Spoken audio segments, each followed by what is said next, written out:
I went to the Maker Faire Delft on the university campus, and it felt like a giant tech expo.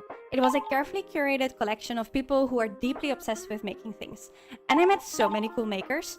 There was Not.a.shape creating jewelry from mathematical waveforms. She had this setup with sliders where you could generate your own wave pattern for a magnet that I can now print at home. I talked to Kalim, who created educational 3D printed tools for learning Arabic. Then I met jipgrip, who completely blew my mind by explaining how he prototypes climbing grips by coding 3D prints with textures. And when I just finished a thoughtful conversation, I turned around and I saw a giant robot creature spraying bubbles at people, or a performance with an acrobat juggling with a robotic arm. The Science Center has a room with tiny desktop injection molding machines producing little shells for a robotic artwork. The guests were using waste that came from a small recycling lab that I would love to visit again in the future. There were clay printers extruding clay and waste materials, fashion tech projects from students and dresses on display by anoukwipprecht, and there were battlebots in cages, robotic creatures that relaxed when you patted them, and I even saw a robot slowly writing an existential play onto an endlessly long paper scroll. But one thing I genuinely loved was seeing so many people doing incredible work with fabrication, wearables, materials, and robotics. By the end of the day, I had no stickers left and my brain was completely overloaded with project ideas, which honestly feels like the ideal outcome of a Maker Faire visit.